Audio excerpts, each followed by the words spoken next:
Hey guys, tonight we are traveling back 2,000 years to the long, mist-laden courtyards of the Han Dynasty, where your new 9 to 5, actually more like dawn to dusk, is to serve as a librarian for one of the empire's sprawling repositories of bamboo scrolls.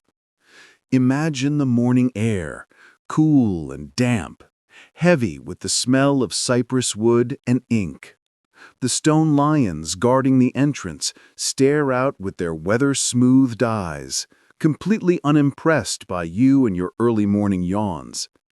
You shuffle along the paving stones, robes brushing against your ankles, and the faint sound of cicadas reminds you that even insects were more awake than you.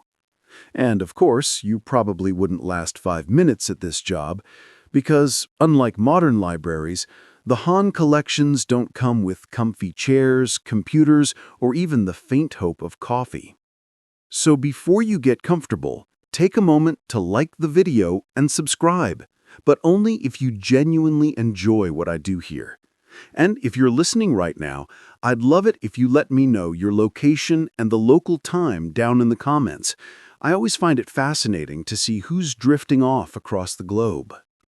Now, dim the lights, maybe turn on a fan for that soft background hum, and let's ease into tonight's journey together.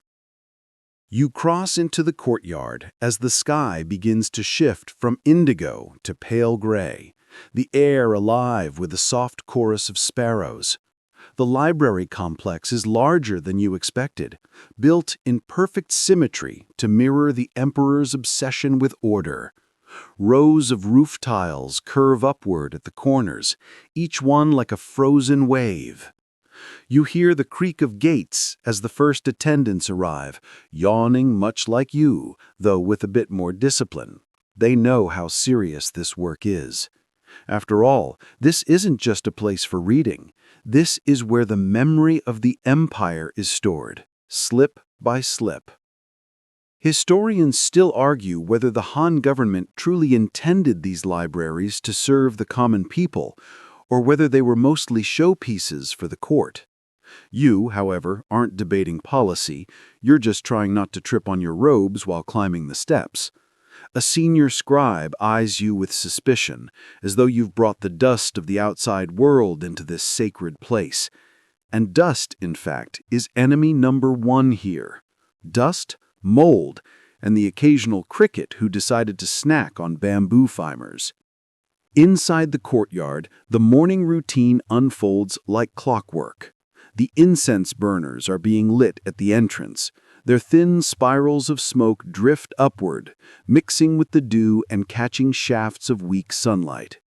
Someone mutters about how the last storm loosened a few tiles, and if they fall onto the shelves again, the scrolls will be ruined. It's a constant balancing act, preserving thousands of fragile slips in a building never quite dry enough to keep rot away. You walk across flagstones worn smooth by centuries of scholars' feet. One stone in particular dips so deeply it collects rainwater, which becomes a tiny mirror to the heavens. You notice it every morning, but you still catch yourself pausing to see your reflection, a sleepy, underpaid librarian staring back. Well, not exactly paid in silver, more like in grain rations and occasional respect. The empire doesn't value you like it values soldiers or tax collectors, but here you are, shouldering the weight of knowledge itself. A faint clang echoes from somewhere beyond the wall. That would be the bell that signals dawn's official arrival. You were expected to be inside before it tolls a second time, or else your supervisor, whose eyebrows alone could cut bamboo, will write your name into a ledger you very much don't want to appear in. You hurry past the guardian lions, noting the way their stone teeth glisten with dew, as if they had just finished an early morning breakfast of careless apprentices. As you push open the heavy wooden doors, the smell hits you first. Ink, dust, and cedar shelves, mingling into a fragrance both musty and oddly soothing. It's like the smell of old books in a modern library, only sharper, as though the bamboo itself is whispering.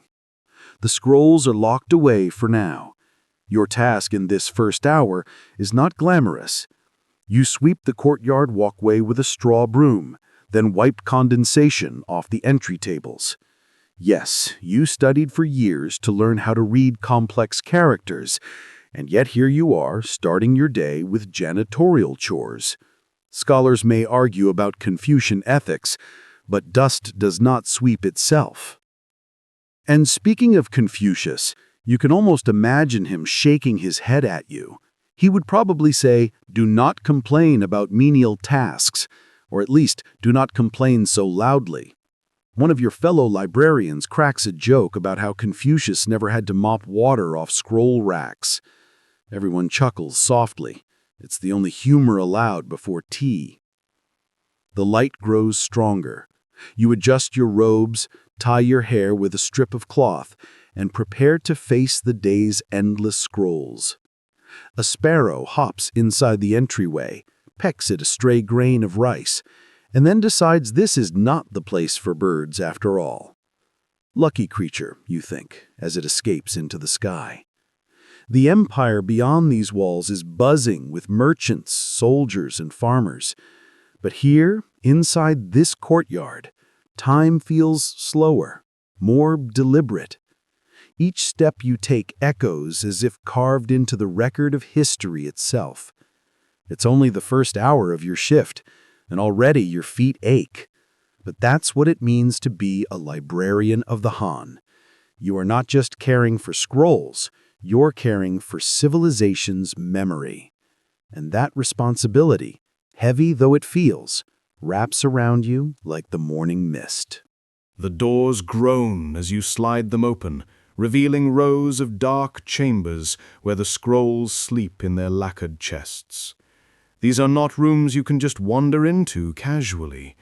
Each one is sealed with knots tied in silk cords because a slip of bamboo might be worth more than a chest of coins. You shuffle in, brushing past the cool stone walls, and the air changes immediately. Drier, colder, and carrying the faint metallic tang of ink mixed with cedar oil. You reach for a bronze key ring that jingles softly like wind chimes. Each key belongs to a different chest, and no one is foolish enough to forget which is which. Your supervisor once told you that opening the wrong storeroom was like mixing up a royal decree with a recipe for fish sauce. Embarrassing and possibly career-ending. So you pause, squinting at the scratched characters on the tags before selecting the right one. Historians still argue whether these collections were ever fully catalogued, or whether the sheer volume of bamboo slips made complete order impossible. Judging by the mountain of chests before you, you're inclined to believe the latter. Every chest contains thousands of slips, tied in bundles, each bundle whispering of farming records, poems, legal codes, or medical recipes. One wrong shuffle, and you'd spend the afternoon untangling history like a very boring knot. The first storeroom clicks open, and you're greeted with the scent of old smoke, traces of the fires used to harden the bamboo centuries ago. You carefully lift the lid, and there they are. Endless strips of bamboo, bound in cords, lying flat like soldiers on parade. Each strip is no thicker than a finger, carved with tight, neat characters that curve slightly where the knife pressed too hard.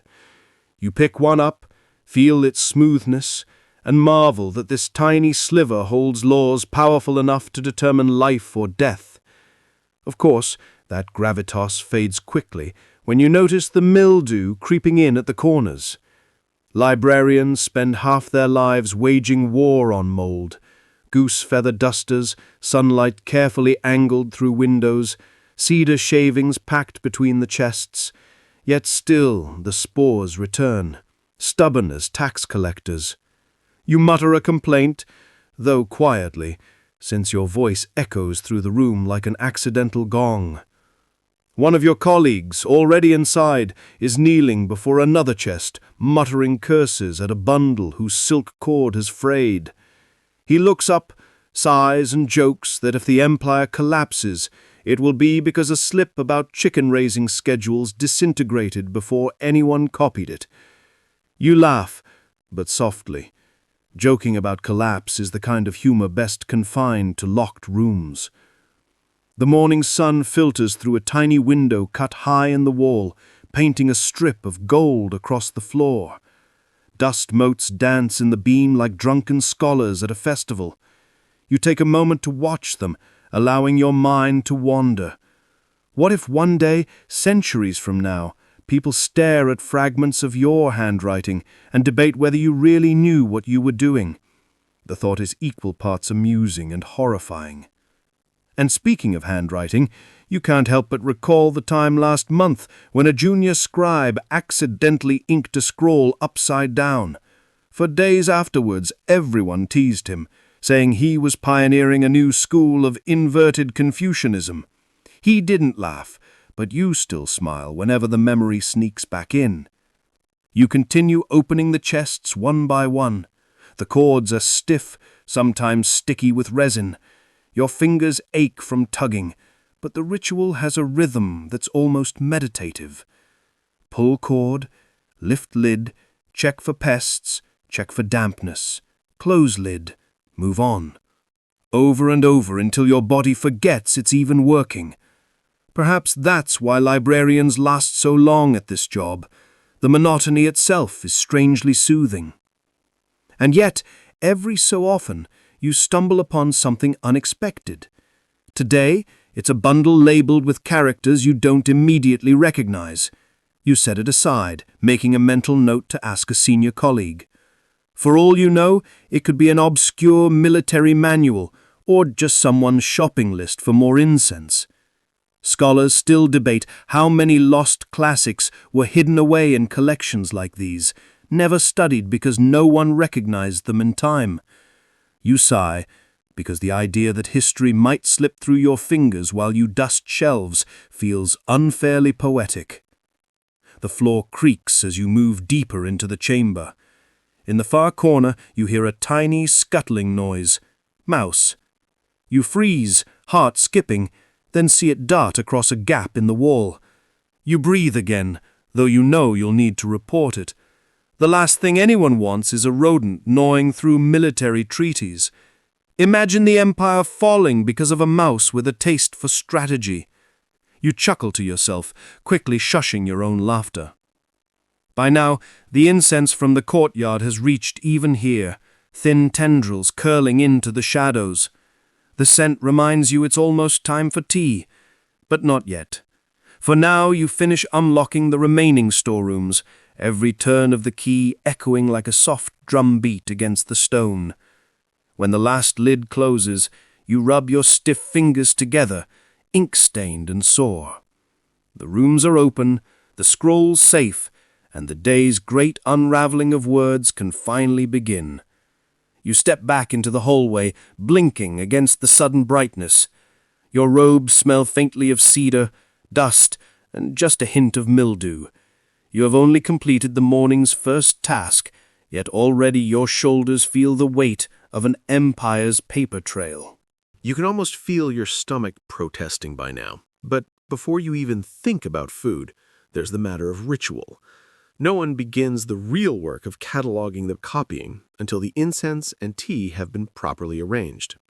You shuffle toward the small side rooms set aside for this purpose, a space both sacred and slightly cluttered, smelling of ash, damp wood, and something faintly bitter that clings to your robes long after you leave. The tea chest sits in the corner, packed with rough leaves that look more like shredded twigs than the delicate curls you buy in a modern shop. You scoop a handful into a clay pot, splash in water that's only halfway to boiling, and watch the pale green swirl rise like morning fog. It doesn't taste wonderful, more like grass steeped too long in a puddle, but it does the job. Your eyelids lift just a little, enough to remind you that you are still alive.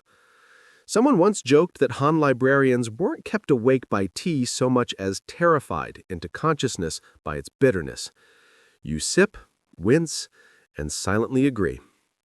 Historians still argue whether tea at this stage of Chinese history was meant more for ritual purity or for flavor. Judging by your puckered mouth, you're leaning toward ritual purity. No sane person would drink this willingly for enjoyment, unless enjoyment meant bragging later about how strong your stomach is. Across the room, a senior scribe is arranging sticks of incense into a bronze burner shaped like a crouching tiger. The first spark of flame crackles, then soft smoke begins curling upward, thin as silk thread. You're expected to bow slightly, nothing dramatic, just a little acknowledgement that the day's labor deserves its blessing. So you bow, even though in your mind you're already dreading the bamboo slips waiting for repair. The incense fills the air with a resinous scent, pine and sandalwood mixed with something harder to place.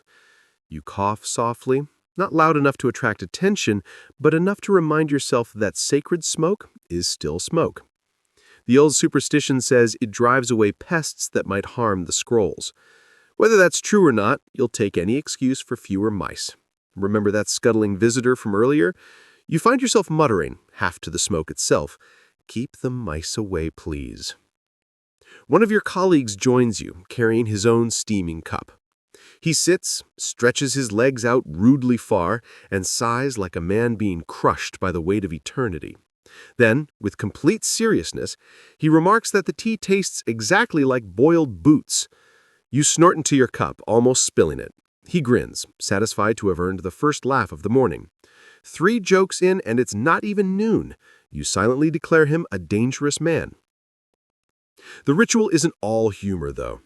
There's a moment where everyone settles into silence, holding their cups, listening to the faint hiss of incense burning down. You feel your shoulders drop, your breath deepen, and the whole building seems to exhale with you. Outside, sparrows are still chattering, but in here, time stretches long and smooth.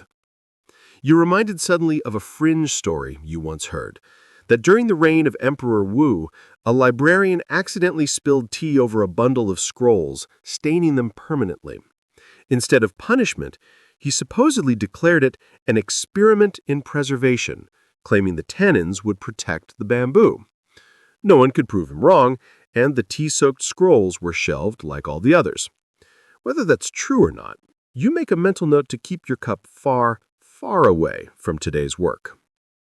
Another sip, the bitterness doesn't soften, but your mind begins to sharpen. The faint pounding in your temples eases. Your colleague mutters about how he'd prefer wine. You quietly agree, but add that wine would only make the characters blurred together. He grumbles that maybe blurred characters would look prettier than half the calligraphy you'll see today. You chuckle, quietly enough to keep the ritual's dignity intact. When the last of the incense stick crumbles into ash, the ritual is done. No announcement, no ceremony, just the quiet acknowledgement that now the day can officially begin. You set your empty cup aside, the clay still warm against your palm, and step back into the hallway. The smoky fragrance clings to your sleeves, following you like a loyal but slightly suffocating friend. The rooms ahead are filled with unread scrolls, cracked slips, and the quiet sighs of librarians resigned to their fates. You take one last deep breath of the incense-thick air, knowing that from here it's all ink stains and sore wrists. But for just this moment, with tea bitterness still on your tongue, you feel strangely awake, strangely steady, as though you could actually make it through the mountain of bamboo waiting for you. The dust is back. It's always back. You sigh, grabbing the long-handled goose feather duster that looks more like a carnival prop than a tool of scholarship. Its white plumes tremble in the air, soft enough to tickle but firm enough to scatter layers of stubborn gray from the bamboo slips. You shake it gently over the shelves, and the dust swirls into golden beams of sunlight like tiny ghosts rising reluctantly from their graves. The trick is to move slowly. Otherwise, the dust floats right back onto the same spot, undoing your effort. You pace the aisles, feathering each chest, muttering as you go. This is not glamorous work, and yet it matters. Dust is a librarian's eternal enemy. Left unchecked, it invites mold. And mold, as you know, doesn't just ruin one scroll, it spreads like gossip in the marketplace. Historians still argue whether ancient custodians truly understood the microscopic causes of decay, or if they relied mostly on rituals and incense to banish the rot. What is clear is that they waged a daily battle with it, armed with feather dusters, cedar oil, and endless patience. You add your name to that long roster of reluctant warriors. You pause when you notice a faint nibble at the edge of one slip. Not mold, teeth marks. The mice have been at it again. You grumble, half amused, half horrified, imagining a rodent proudly reciting Confucian sayings after a midnight snack. You joke to yourself that if the mice ever develop literacy, you'll simply hand them the duster and retire.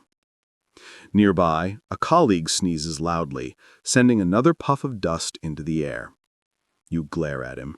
He shrugs. This is the librarian's circle of life. Sneeze, dust, repeat. It's strangely comforting in its inevitability. You wipe your sleeve across your face and return to feathering, even slower now, savoring the hypnotic rhythm of the motion. The shelves creak as you shift bundles, sliding one aside to dust the surface beneath. Some cords fray as you lift them, silk giving way to time. You hum softly while working, the way you always do when your arms begin to tire. The tune isn't much, just a string of notes that sound like a lullaby sung through a yawn. But here, in this quiet chamber, it feels like the shelves themselves are humming back. And then you remember that peculiar tidbit. Some early libraries supposedly employed cats to deal with pests. Imagine that. Fat, dignified felines patrolling these aisles like furry supervisors. You grin, picturing a stern tabby seated at the catalog desk, pawing at misfiled slips. Whether that story is true or not, you'd welcome the help. Goose feathers do not hiss at mice. The sunlight shifts higher, making the dust sparkle like tiny stars before fading back into dullness. Your duster strokes grow slower, lazier. There's a strange peace in this repetition, as though you're erasing time itself from the shelves. Every bundle you brush clean seems to breathe easier, waiting quietly for the next hand to reach for it. By the time you finish, your arms ache, and your nose tingles with the residue of 100 tiny particles.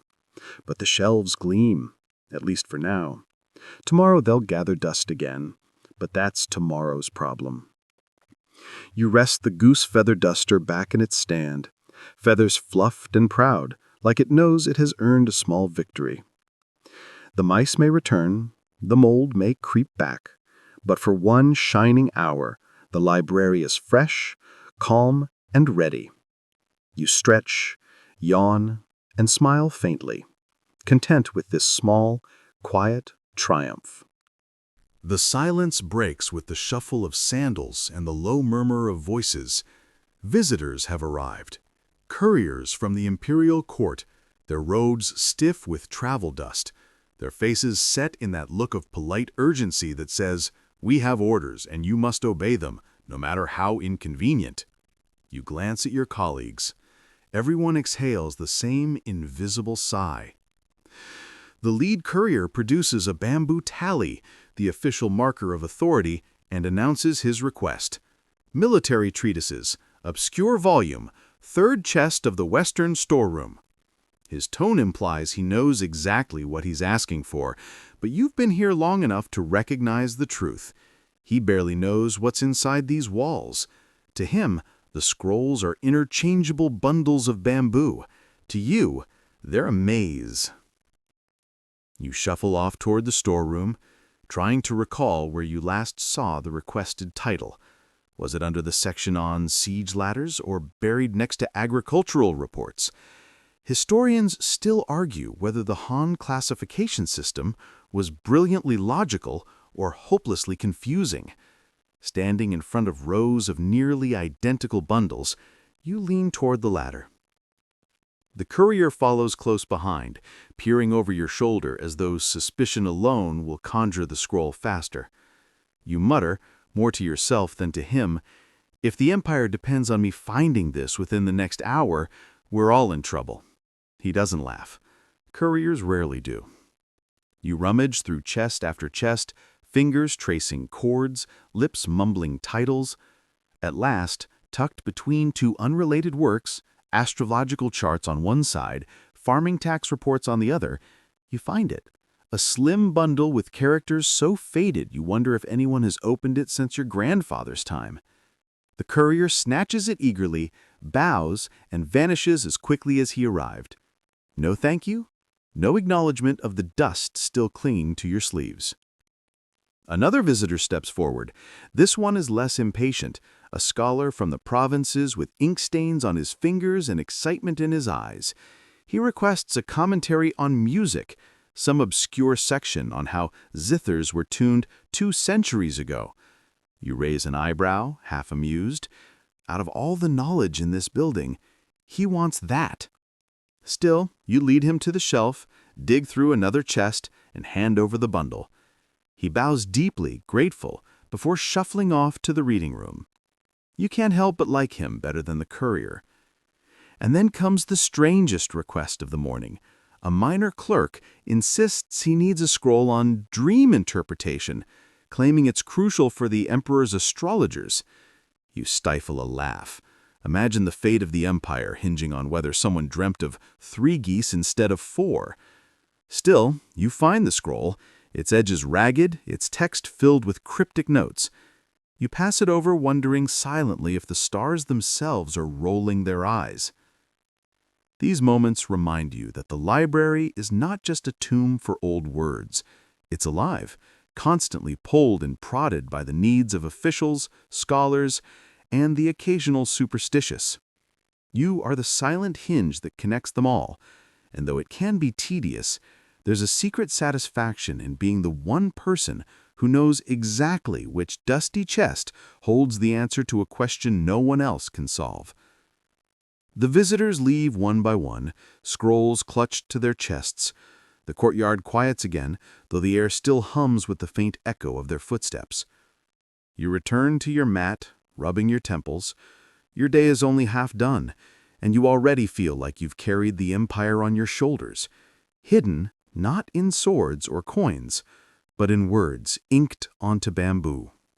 The inkstones are lined up like soldiers, black and squat, waiting for the day's first drops of water. You kneel at the low table, set out your brushes, and already your fingers twitch with the memory of yesterday's work. Copying is not glamorous. It's not even particularly comfortable, but it is the heart of your life here. And without it, the Empire's memory would fade faster than dew on the tiles outside.